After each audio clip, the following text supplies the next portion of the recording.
Okay, so somebody seriously needs to call these establishment Democratic but really Republican ladies a WAAAAHmbulance. Why are we focusing on Hillary's nod to Bernie? Because, obviously, as I'm sure you guys have seen and heard, as an extension of the Howard Stern show, Clinton says nobody likes Sanders and won't commit to backing him if he's the Democratic nominee, even though and July 12th of 2016, she thanked him for all his support, even though he showed up to 40 of her rallies. And some people say he came on deck a little bit later, but that's not my opinion.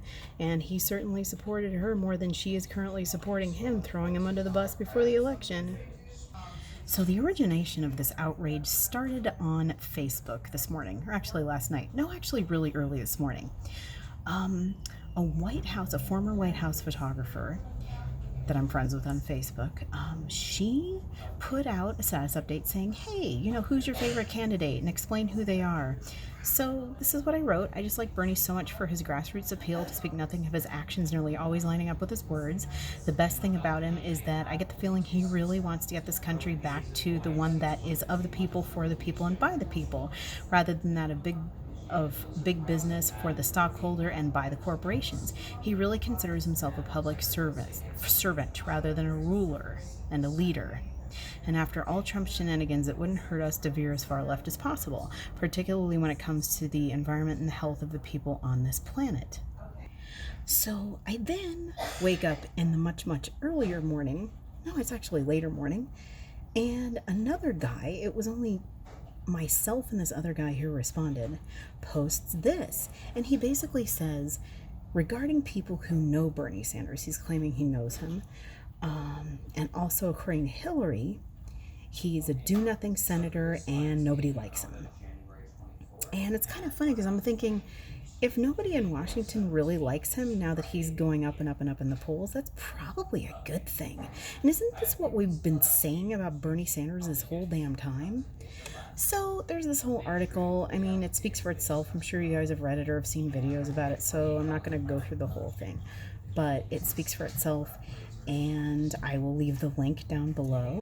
So the guy who posted it is a director. He's like a Hollywood director. He does, I think he does a lot of documentaries.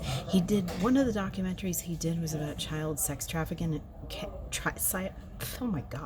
child sex trafficking in Israel. And so it sounds like a noble cause, but a part of me also wonders too if he's against Bernie Sanders because he's Israeli, and we all know, of course, Bernie Sanders has been accused of being anti-Semitic, even though he is Jewish, because of his human rights objections in Israel. This guy's also a serious Joe Biden supporter, so if he's a Joe Biden supporter, he would also probably believe Hillary Clinton over anyone else, and, well, he's voting for Joe Biden, need we say more. But we knew this before. I mean, we knew this from the Howard Stern show. So then I didn't really know he was a Biden troll beforehand, and he kept posting links. Like, he wasn't saying anything in his own words, so who knows if he was a troll, although supposedly my friend knows him. My friend who is a former White House photographer. But anyway, so I looked it up on Snopes. I was like, did Senator Sanders really post fewer bills than all of his cohorts? And Snopes pretty soundly debunked it. They basically said a text-based meme accurately portrays, I don't know what that is, mixture. So why it's true. Only a fraction of the proposed bills by Senators Elizabeth Warren, Cory Booker, and Kamala Harris and Bernie Sanders have been passed by Congress. What's false? The phenomenon is not unique to these four senators.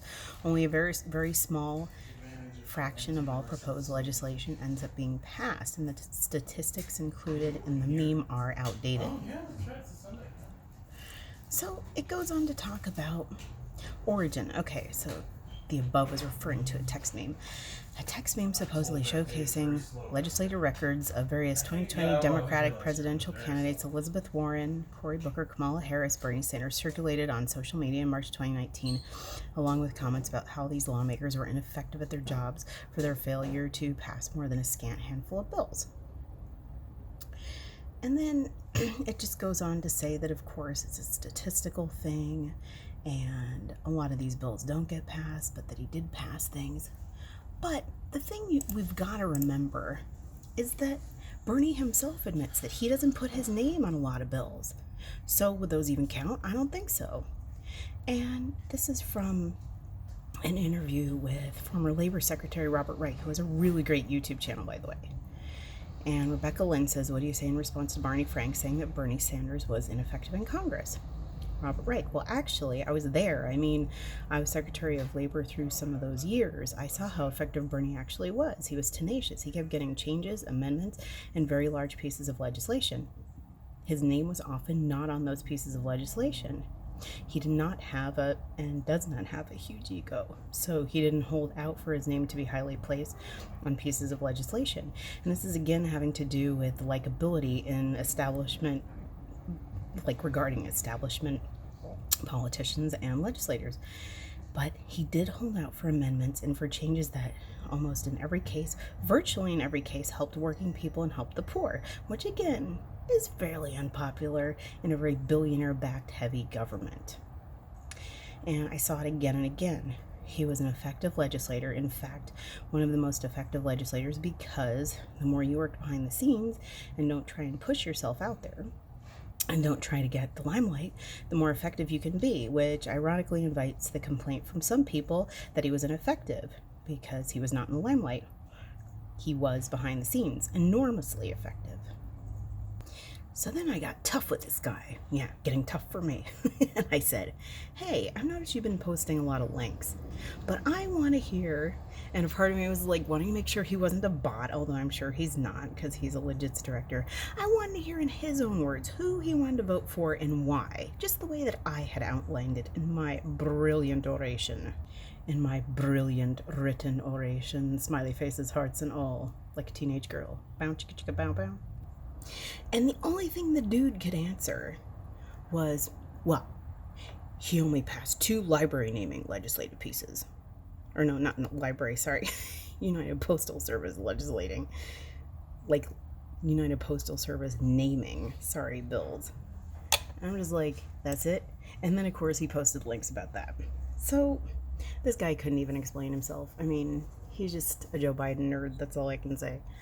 But, that said, CNN later rounded the corner again, and an article was posted that why Hillary Clinton hating on Bernie Sanders is great for him. So there's a few different, and Chris Cillizza, I think, usually doesn't support Bernie Sanders, so who knows what their motivation is behind this. But in any case, I'll leave all these articles and pages in the description section. I thought it was really shady, but we knew this was par for the course. Like, we knew this was going to happen, and I think I'd feel more nervous if it wasn't happening in a certain way. I mean, I feel frustrated that it is, but the evidence is there to back it up.